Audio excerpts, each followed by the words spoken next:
Today's sponsor is absolutely nobody because I don't have any sponsors. Anyway, what's up, y'all? Welcome to another episode of the Haters Guide. Today we're going to be looking into the Dark Zone and the Stargate Zone put into one, as we're almost done with shitting on the V series. We're like halfway through, to be honest. But anyway, let's get this started. Alright, so in my honest opinion, Pale Moon kinda sorta got shafted in the first half of the V series. I mean, here's the thing. You mean to tell me that you mean to tell me that a clan that is basically all about having a secondary hand. Now keep in mind that the other two clans that has a secondary hand is Angel Feathers with the Damage Zone and Grand Blue with the Drop Zone. Pale Moon's secondary hand is supposed to be during the Soul. So you mean to tell me that a clan that is solely based around the Soul is having most of their best effects all about doing on plays from hand? They don't work once you place them on the field. They only work when you place them from hand. How is that even a thing? Why is that even a thing? You know how hard it was to make standard Pale Moon work when it was just their first wave of support. It was very challenging. It was very daunting, and I will admit, they didn't necessarily deserve that per se. But then we get, like, let's say, we get the second wave. And the second wave was just as bad, if not worse. Because their main boss unit, their main VR, which was Gun Salute Dragon, it basically made this thing where it basically forces you to soul blast your whole soul. So you mean to tell me that a clan whose secondary hand is all based around the soul, they have to soul blast the thing that their whole hand, their whole secondary hand, for no apparent reason? I don't understand the logic that Bushiroad was trying to do at that time. I understand that now during the butterfly. Not the butterfly, the butterfly. Why the fuck did I say butterfly? Anyway, the butterfly set, it kind of sort of fixed this, and it actually kind of made Gun Salute Dragon legit. But you mean to tell me you made a card that was solely based off of soul blasting the whole soul just to get little to no reward whatsoever? I don't understand it. It's all like, but then it came to give me to think. How strong was Pale Moon during the OG era Vanguard and the G era Vanguard? It was actually pretty strong, don't get me wrong. The OG era was mostly just nothing but Silverthorn, but the G series version of Pale Moon was actually pretty strong. Harry was very good. It was very dominant at his, for some times. I don't know. But then you also got to remember that there was a lot of loops that Pale Moon had. Like think about this. Pale Moon had more loops than Six Flags Magic Mountain. It had more loops than the whole loopholes that exist in the Star Wars sequel franchise. It had more loops than Fruity Loops and Apple Jacks combined, and Cheerios included. My God, you had a Cray Elemental loop, you had the Nightmare Doll loop, you had the Miracle Pop Ava loop, and then there was like two more that I can't necessarily remember. But then even when the reboot started, you had the Songster loop, and then you had a Zazan loop, and I'm sitting here like, really? Where are all these loops coming from? Like, for no apparent reason. So I kind of feel like that Bushiroad was trying to overbalance Pale Moon, which is the reason why the first two waves of Pale Moon was whack. it sucked that it happened, but I understand why they made it happen. Because I mean, think about it. Look at how many cards. There was hardly any cards that like called stuff from the soul, and there was hardly any cards that got effects for calling out of the soul. It was like if you weren't using any of like the main grade 3 um units that were either the triple rares or the VRs, you weren't really, you weren't really doing much. You weren't really getting much out of anything. And I think that that was kind of messed up. But then again, they came out with the third wave of support in the Phantasmal set, and then they came out with Silver Thorns. And Silver Thorns has basically everything that standard Pale Moon needed in order to have good synergy, in order to function properly. And I honestly feel like that was a little bit BS in my honest opinion, because like that made no sense that like that you have to now focus all of your thing on Silver Thorns. And here's the thing. The weird thing is, I talked about in the Hater's Guide to the United Sanctuary and in the Hater's Guide to the Draconic Empire, I talked about, one of the things that makes Vanguard interesting is when you have like diversity, when you have subclans and everything else like that. And I basically talked about, how Royal Paladins is one of the most diverse, clans when it came to sub clans and when it came to different decks. And 90% of their support was fully based on Blaster Blade. And at the end of the day, they didn't really do nothing with it because Blaster Blade was never that strong. Whereas Pale Moon is like the complete opposite. They put all of their baskets in Silver Thorns. Silver Thorns became like the best in the only way to play Pale Moon. And now you have this issue. And you have this issue that I basically have with subclans in general. It works on a level when everything is all spaced out. When you have like a main, you have like a main thing to go to, and you have like a secondary to go to. It sucks when two things happen. When there's a sub clan where the clan has sub clans and they all have the diversity that's there, but none of them excels in nothing. None of them exceeds in nothing.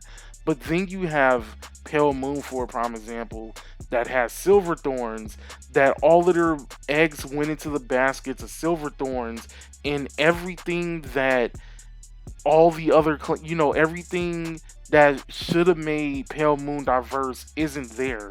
You're not giving people, you're not giving Nightmare Dolls, you're not giving Harry, you're not giving, Gun Salute, if you really want to count that, as, you're not giving them ways to actually compete and actually to be used. Instead, I kind of felt like that if you're going to make Silver Thorns, like the main thing to go after, at least give like one or two other sub clans like a way to be played. For a prime example, they kind of sort of did that with Harry. Now you have this thing where like Harry, despite him supposed to be like the main version, he's kind of sort of like the secondary now, and Silver Thorns is still like the main. But they now have it. But at the time where it was just Silver Thorns being like the main one, despite it being like in the top 3 best decks at the time that it came out, because it was part of quote unquote XL format, the Hyuga edition. That was retarded, Bushiroad to do. That kind of especially hurt me a little bit too, because I actually wanted to play Nightmare Dolls, but that's besides the point. We got our Nightmare Doll support, not really gonna say nothing about it.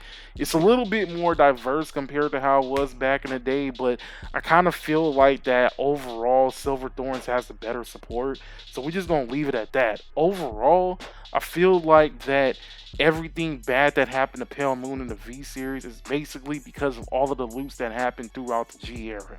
Moving on. Alright, so Darky Regulars. I'm gonna be real with you.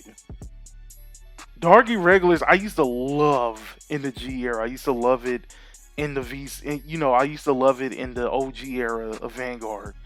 It was actually pretty interesting. I liked Amon. Amon was one of my favorite decks. Scheherod, I really wasn't a huge fan of Scheherod, but I appreciated it. Blade Wings,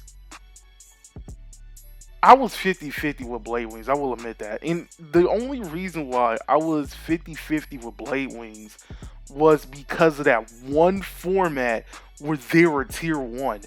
That one format where they were tier 1 was absolutely one of the worst formats that I've ever played in this game in general. I'm talking about all three OG, G, and V series. This is like pretty much one of the worst formats that I've ever played in.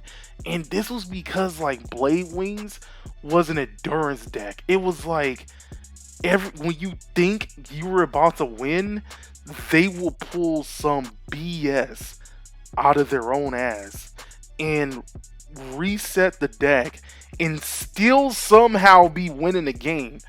I don't understand that. How do you reset yourself and still be winning? How? I mean, that's like a whole thing for that's like a whole rant for like another day. But I'm gonna just put that out there. Now, when it came to the V series, I feel like that Darky Regulars was basically the what was it? It was that one deck that I feel like that it was meant for premium format instead of standard format. And here's the reason why I say that. When they were coming out with their first few waves of support, I would say all the way up into Scheherod, it felt like that the standard deck was barely doing something. But then when you look at the premium version was dominating. And part of that was definitely because of Gastille, which in my honest opinion, Gastille is just the one particular card that made me completely hate Darky Regulars. It was that in a grade 2 called Hard Leg.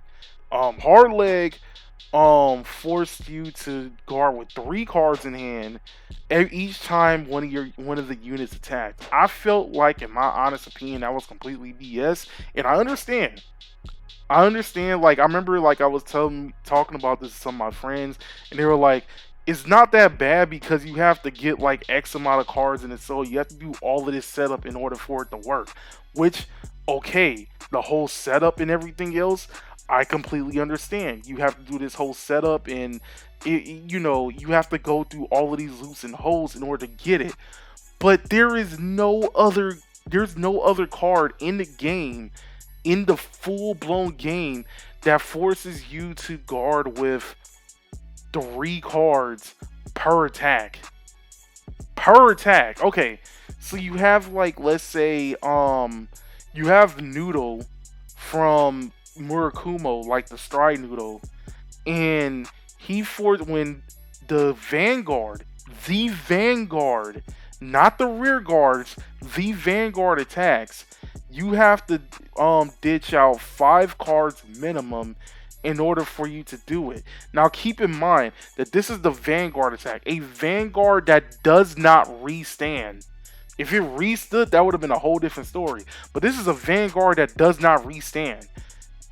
Triple dry check.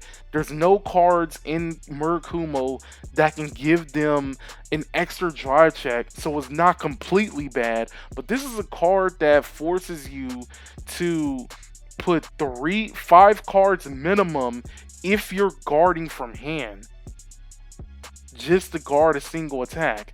Whereas Hard Leg, you have to put 3 cards minimum per attack.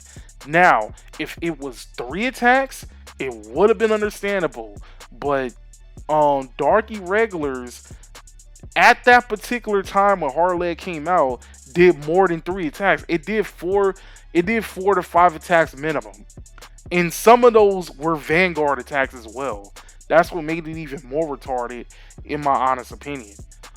But even then, you remember, like, right before they came out with Scheherod, right before they came out with the Butterfly set, and right before they were spoiling stuff for that particular set, Hard Leg got banned.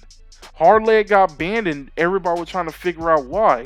And I knew exactly why. I was like, it wasn't because of the damage it was doing now. It was because there's something that Shahara does that basically forces Bushiroad to be like, hey, if this is combined with Shahara, this is gonna be pretty dumb. And when Shahara came out and I figured out that he like restands everything, I was like, yo, that's it. That's the exact thing that makes me, is like, that's the exact reason why Hard Leg was banned. Because that would have been completely BS to be restanding stuff, to be restanding stuff and be going like 5-6 attacks, while you have to guard with 3 cards in hand in standard format. That would have been completely dumb. But for some reason, he still let loose in premium. And I'm sitting here like, really? It's like, that makes no sense. He still released in premium doing like the exact same thing that got him banned in standard format, which I still think that he should have got banned in premium too though, but that's just me. It's all like, now you got this new Gastille that's coming out, which is retarded as hell. He's about to come out next week. And he's about to pull out the exact same BS that he was pulling out in premium form. And not to mention the premium version of it. Oh my god. That thing's going to be retarded. But I mean, my thing is all like, my friendship ended with Dark Irregulars the moment Hard Leg became a thing. My friendship ended with Dark Irregulars when Gastille, like the 2019 stride came. No, actually, the 2019 stride was that, I already hated it, that stride, when it first came out. The thing that made me hate it completely was when they banned Katrina, but they didn't ban Gastille. Where, in my personal opinion, I felt like Gastille should have been banned alongside Katrina because they both were destroying the format on equal terms. They were, the reason why Katrina got banned is kind of sort of the exact same reason Gastille should have got banned. I know some people are going to be like, oh no, that's not necessarily the case, but honestly, it's like there's like everything else to it, and it's like a little bit beatable and whatnot now. But I feel like Gastille is just one of those things that like you have to be playing a certain deck in order to beat it. And personally, I feel like that a card becomes a problem when it can only be answered to certain cards. And the normal, everything else, it can't, necessarily, I don't know, man. I'ma just let it go. Anyway, that's besides the point. The point is, Dark Irregulars. Dark Irregulars. I don't know what happened to Spikes, man. I don't know, man. Spike Brothers is weird. I'm gonna be real with you on that. Spike Brothers is 100% weird. And it's not that Spike Brothers is bad, but I felt like it got the shittier end of the stick. And before people say, yes, I understand Dark Irregulars was part of the clans that Bushiroad did not care about. I mean, that's also including Tachi's, and that's also including Mega Colony, because those are the 3 clans that only got support once a year at the end of the year. But I mean, Spike Brothers, in my honest opinion, had a lot of things going for it. It hit pretty good numbers as usual. It had some decent recovery. It had, in my honest opinion, one of the best and most interesting mechanics to come out as far as imaginary gifts markers is given. Like, it had the ability to move markers throughout the whole thing. That's interesting in my honest opinion. It had the ability to move markers whenever somebody attacked. And you also had the possibility of drawing and popping a card if that attack was blocked. That was actually pretty good. It had decent hand power. It had pretty good soul blast management. It had good soul management. And, it had good hand advantage. It had a lot of things going for it. I felt like that the V-Series Spike Brothers was a major improvement compared to the OG era of, Spike Brothers. And to be honest, it still didn't really do nothing. But then as I got and digged a little bit deeper, I realized that there was a couple of reasons to this. The first one is, remember earlier when I was talking about Pale Moon, how one of the reasons why it had such a shitty start was because of how many loops it had? I kind of feel like that goes a little bit with Spike Brothers as well. Like, think about this. Spike Brothers had Hell Hard 8. Now, first and foremost, you gotta remember that every single clan had a GB8, but they just didn't work with most of the clans. And I felt like that Spike Brothers was one of the very few clans where they made the GB8 not only work, but they also turboed it, and they also had the ability of making it their main unit. It's weird, but it worked, and he became very powerful because of it. I even remember one of the cards that used to be like 12 cent now went up to 9, 10, 11, 12 bucks because of because it searched out for you searched out for grade zeros. I remember everybody was using Mecha Trainer, like the original Mecha Trainer, at a playset because they wanted to get like a grade zero in the hand and whatnot. It even got up to a point where Bushiroad was thinking of banning Mecha Trainer. It got that bad. So I can kind of understand a little bit of why Spike Brothers it wasn't as good as it should have been in the V series. I mean, you also got to take it up to the fact that it was also one of the clans that barely got support as well, but that's just me. But then the second one is, you kind of also got to remember that it's very glass cannon. Like, it basically has one way of a strategy. It hardly has a way to play around like control, and it's like it has like a lot of piece reliant pieces as well. So I guess that kind of sort of puts everything if you put all that into consideration, I think that's one of the major reasons why it didn't do as well as it should have. But this is also one of those things that I kind of sort of wanted to dig deeper into, but I'm not going to do it in this video now. Alright, so I'm gonna be real with you. I've been trying to figure out what I was going to say about Gear Chronicle.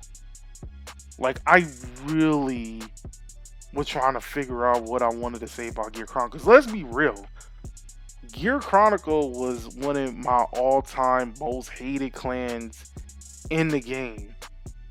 But it didn't really do that well in V-Series.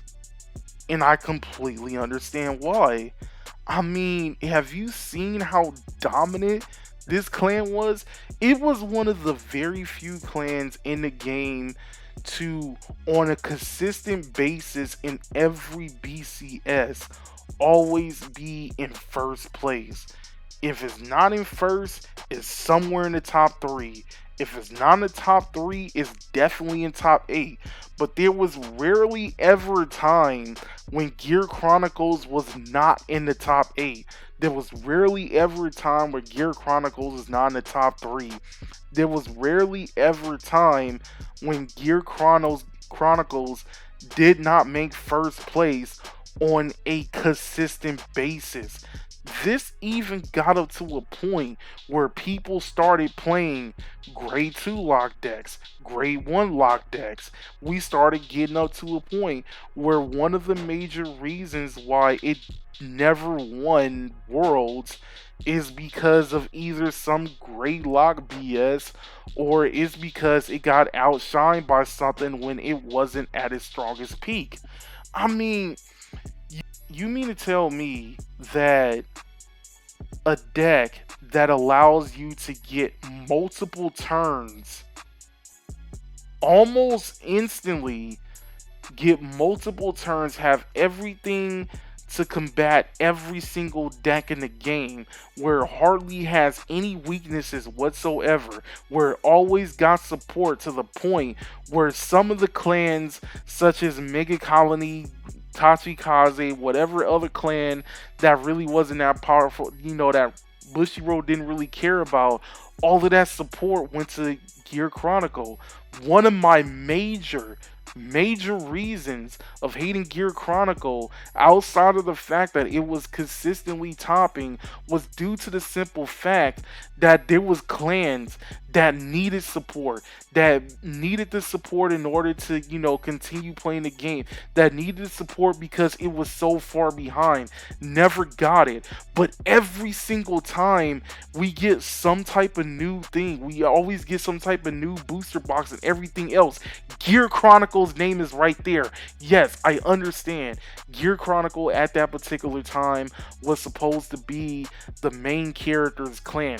It's the main character's ace clan. I understand that. But the fact that you were able to constantly get support almost every single set, top almost every single BCS, top everything, it's frustrating. It really is. Especially when it got up to a point where we started seeing clans not get support for a whole year. Remember, Grand Blue didn't get support for a whole year. OTT never got support for a whole year. Mega Colony never got support for a whole year. I think, even if I remember correctly, I think even Nova Grapplers didn't get support for a whole year. I think I remember a lot of that. So when Gear Chronicles didn't really strive as well in the V series as they did in the G series, I didn't care. I'm gonna be real with you. I didn't care.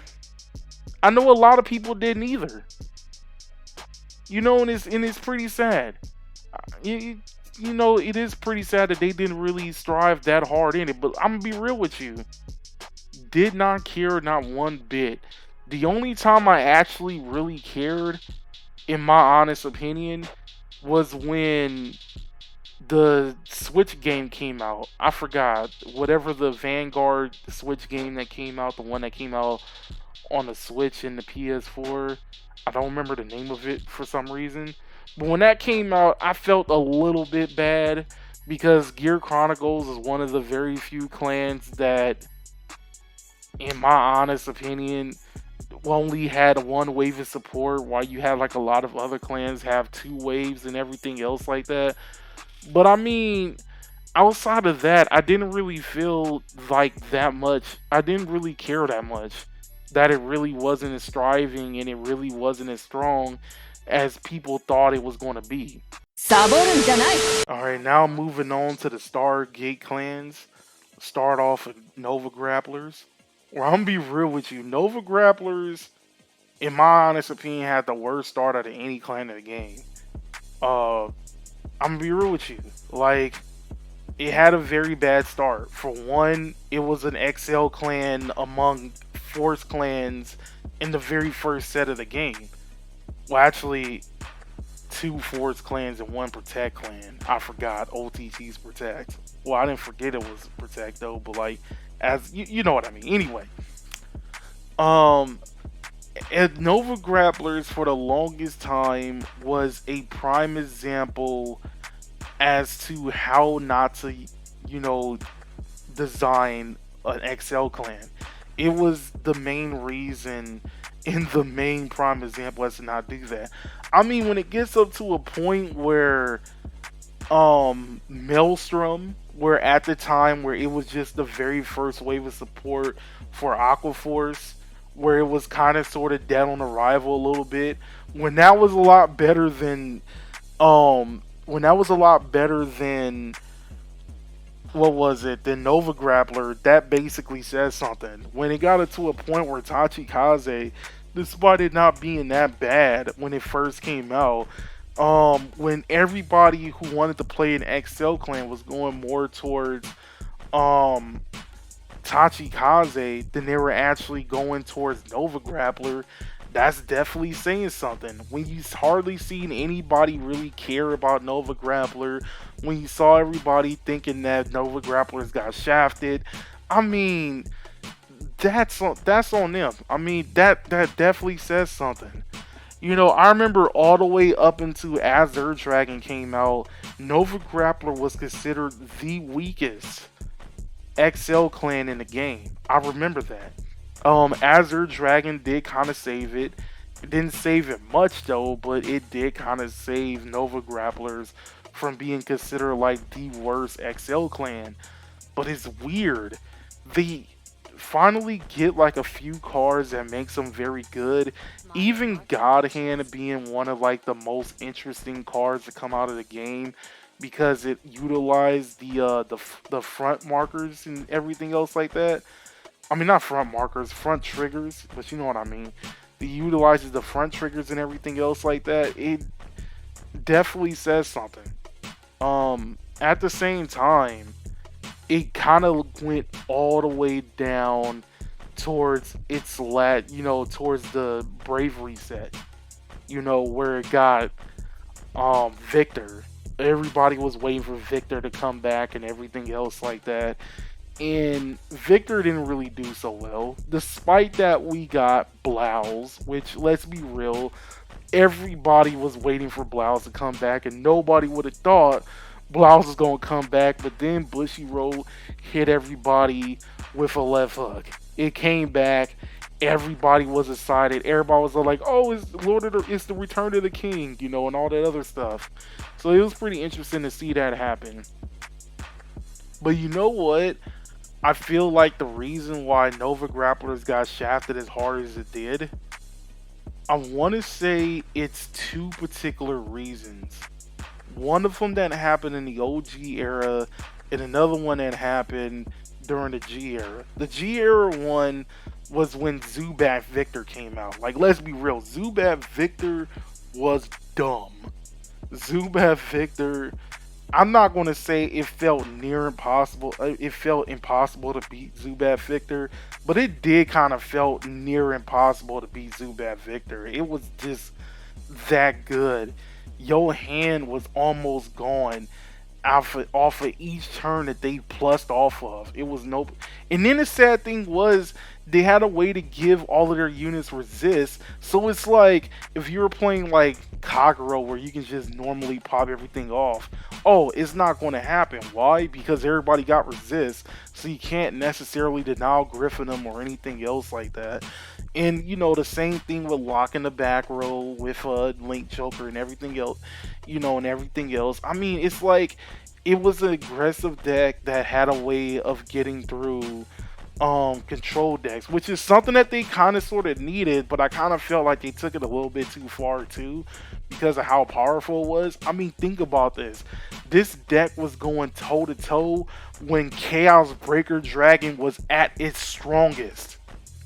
How do you do that? Chaos Breaker Dragon was at its strongest peak, and Nova Grapplers was able, and Zubat Victor in particular, was able to go toe to toe with that. How do you even do that, son? That makes no sense whatsoever. But it happened. And I felt like that was one of the things that they had to pay for all that. The second one was in the OG era Vanguard when you had the Legion era. And in my honest opinion, that Razor Legion was like one of the dumbest decks in the game. Because here's what I mean by this. You had a card called Cat Butler, like the original one, where if your Vanguard didn't hit, you retire it and you restand a grade 2. Well, because you're in Legion, your grade 2 could restand the Vanguard. I mean, you can choose the grade 2 that the Legion made, and it can restand. And I'm sitting here like, why? That shouldn't be a thing, but it was. I mean, it wasn't like the strongest. Well, actually, I can't even say that. This basically got Cat Butler hit the 2 in Japan, but I think the only reason it didn't get hit in America, in the English version of Vanguard, was because Legion era didn't last as long as it did in Japan. Japan's Legion era lasted long enough to see Cat Butler get hit to 2, but the American version and well the English version of Vanguard didn't, its Legion format only lasted about 5 months. So I can kind of sort of understand why it didn't get hit in America like it should have. But that's just me. Anyway, moving on. You mean to tell me that we get all of these dimensional robos? You mean to tell me that Enigma exists? Zeal exists, even though we finally got Zeal, but I'm still going to put it out there. Zeal exists. We even got, and I cannot stress this out enough, we even got Cosmic Heroes, which again, we did finally get in the thing. We got like a lot of things that you could have chosen for Dimension Police, but instead we got mostly dimensional robos. But you know what the biggest sin that you have committed amongst dimensional police players? It wasn't the fact that Enigma didn't come back. It wasn't the fact that you waited to the last moment to bring Zeal back. It was the fact that you didn't even bring back Dai Kaiser. You mean to tell me Dai Kaiser, one of the most anticipated units to come back in the reboot? You brought back Dayusha, which is pretty cool. You brought back Sin Buster, but you mean to tell me you didn't bring back Dai Kaiser? Now, I will admit that I hated Dai Kaiser. I hated going against Dai Kaiser back in the day when it was at its peak. But you mean to tell me that you didn't bring back Dai Kaiser, but you brought back Zeal? You didn't bring back Enigma, but you brought back Seal? You mean to tell me you barely brought back Grand Gallop? Grand Gallop was so bad that this was legitimately, he's considered, in my honest opinion, the top 10 worst VRs to come out in the game. I'm gonna be real with you. He's one of the worst VRs to come out in the game. You mean to tell me that all that happened and all you got to show for as far as Dimension Police goes is Dayusha, a bunch of dimensional robos, and Zeal coming back at the end of the V series? That's all you really got to show for it. I mean, I guess you can also put Brad Black in there too though, but I don't know, man. This ain't the way to go. Where's Dai Kaiser? I know a lot of people want Dai Kaiser back. Like, I will admit that. Like I said, I didn't really like going against Dai Kaiser back in the day, but even I still wanted to see him come back. I mean, there's another certain unit that I wanted you to come back with from Mega County, but that never happened. But I'm still trying to figure out. You mean to tell me that you can bring back Tsukiyomi? You can bring back Zeal. You can bring back what is it? Duke. You can bring back Special Duke, but you can't bring back Dai Kaiser. You can't bring back Enigma. Is this what's good in the hood these days? Is this all the young kids smoking? I don't know, man. I don't really have anything else to say to Dimension Police. So we just gonna move on to Link Joker. Last but not least is Link Joker. If you thought that every other clown on this list had to pay for something for what they did in the OG and the G era Vanguard, I got some bad news for you. Link Joker, you committed the worst sin of all of them. The lock mechanic. Let's be real on this. The lock mechanic was something that a lot of people didn't like in growing up with Vanguard. Like, let's be real with this. When it gets up to a point where every time Link Joker got support, the first thing that goes through people's minds was, oh my god, they're bringing back Lockback. We please Bushiroad, don't put Lock back. Don't make it to where our opponents could lock our units again. We don't want that again. That's definitely saying something. That's definitely saying something. I will admit that. Honestly, I'm gonna be real with you. And I know some people are not gonna agree with me on this, but I feel like that lock wasn't going to be as bad if they brought it back. And hear me out. Hear me out. Lock, in my honest opinion, was a slightly fair mechanic. Yes, it sucked when you played a deck like Nova Grapplers or any deck that is fully rearguard based. You didn't really have much to work with. But you also gotta remember that XL markers exist. And you have this thing where any XL deck was, any XL deck that could go against lock would just be like, oh, you locked one of my front row rear guards. Let me just make this XL circle and now put something on that XL marker. So even though is going to get locked eventually, for the turn, it's just going to be there. Even though now you got Chaos Breaker Dragon that can just destroy XL markers now, so that kind of sort of blows everything out the window. But that's besides the point. The point I'm trying to make is that Lock wouldn't have been as bad as if it was like Break Ride era, Limit Break era, Break Ride era based locks. It wouldn't have been as bad if they brought back like, oh yeah, you can lock 1 or 2 units per turn. You have to do like this huge effect like Counterblast 4, something like that, in order to lock everything on the field. But then again, you have cards like Clear Frame that can just unlock everything. I mean, it would suck that you have to like main it, but it does have something for it. I feel like Lock became the way I feel like Lock became out of hand, in my honest opinion, was like when you were forced to pull something out of your graveyard just to lock it. When you were forced to pull something out of your hand just to lock it. When you were forced to put one of your lock cards into the damage zone. That's when, in my honest opinion, I felt like lock became a huge issue. Basically towards the end of the G era.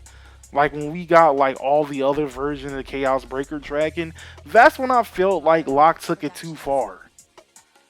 But I feel like we have enough things to go against lock, and we have like enough ways to play around it.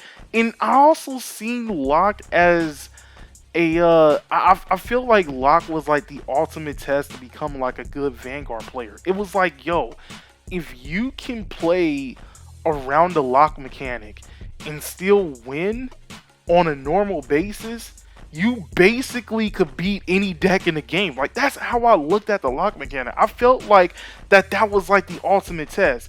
Yo, can your deck play against lock? Yes or no? Okay, if it can't play against lock, then you basically have to learn how to play against it. That's how I saw the lock mechanic in a nutshell. But like, the fact that we didn't get like a full lock mechanic to the end of the game, where in my honest opinion, I felt like we should have got it maybe like a year ago. Maybe like towards the end of like 2019. Like when I feel like we should have got it more towards the end of 2019 when this whole XL meta, quote unquote, was being a thing. If we got it around that time, it kind of would have been like a little bit perfect, because that means that Bushiroad would have fixed an issue without, having to resort to a restriction list. Like, there probably still would have been a restriction list regardless though, but it would have helped the game, and it would have helped standard format become non-herder. Like, in my personal opinion, I feel like that making standard format as beginner friendly as possible is good, but at the same time, I felt like that it needed to evolve to a point where everybody needed to start thinking about all the moves instead of like just throwing cards out there with little to no consequence. I felt like that the lock mechanic was one of the major consequences it was for just trying to create like a whole field for no apparent reason. And I think that like the way that Chaos Breaker Dragon is going and everything else like that, it makes it not only fair, but it also makes it to where people can start thinking about doing, certain decisions that they needed to do. I know it's kind of hard for me. It's kind of hard to explain. In my honest opinion, I kind of feel like this is one of those things where I need to go more into depth and have like a more full video of. But at the same time, I think that lock was something that we as like the whole Vanguard community should have like had more of. But maybe at the same time we shouldn't. Like I don't know. I like to know what everybody else think. Overall, Link Joker, I kind of feel like that it was kind of shafted throughout his first few times, but it did kind of get back up. But at the same time, I have to admit, Link Joker did one of the things where I felt like that Bushiroad should have gave every single clan a chance to do. Try to find a way to fix certain mistakes. And let me explain.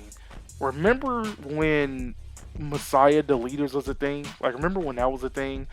It was only a thing because Harmonix Messiah couldn't use a second ability without having a grade 3. So in the meantime, while you need a grade 3 in his soul, you needed like something to play as your first grade 3 turn, and that's where the deleter part came in, where you can just delete your opponent's Vanguard, have a way to fend off your opponent until you get to that second one where you can actually play Harmonix Messiah and use both abilities. I think that that was pretty interesting that Link Joker players figured out a way to make Harmonix Messiah work. And I feel like that every clan or every single deck that didn't have like a way to play like their VR or anything else like that, that should have been a thing. There should have had like a way to have some type of alternative. But like Bushiroad doesn't do that with every single clan, so you can't necessarily you necessarily can't fault certain clans for not having that. But it was actually pretty interesting to see that Link Joker's found a way to play around trying to figure out a way to get your grade 3 to use Harmonix Messiah's full effect. So I kind of sort of have to appreciate them for that. But anyway, this video's been way too long. So tune in next week where we do our final one for doing all these clans, where we do both the Zoo Nation clans and the Magalonia clans. And it should be a lot more easier because those are 6 instead of 7. But for now, my name is Mr. Zoo Nation, aka Savage Armor Jones Giraffe, signing out.